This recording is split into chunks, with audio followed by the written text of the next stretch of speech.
World risks fresh credit bubble. Switzerland's BIS warns asset prices across the world have risen to heady levels not seen since the credit boom 5 years ago and may be losing touch with economic reality. Yet again, the Bank for International Settlements has warned.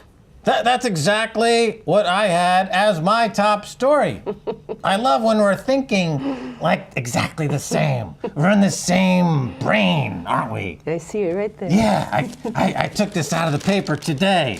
This is exactly what we've been talking about. The assets in question, of course, would be sovereign bonds, for example, that are trading at 300-year highs in the UK or 240-year highs in America. And the BIS, which warned before the collapse of 2008 that assets were in a bubble, warning again. So people say, you know, all the 0% interest rates, it didn't produce any inflation, so says Paul Krugman. And yet the inflation is on the balance sheet of these central banks that have been buying government bonds to create the illusion of economic growth. And now we're headed for a massive sovereign bond collapse, the biggest collapse in history, bigger than the tulip bulb collapse, bigger than the South Sea bubble collapse, bigger than the Mississippi Company collapse, bigger than the NASDAQ or Nikkei collapse, the biggest, the mother of all collapses.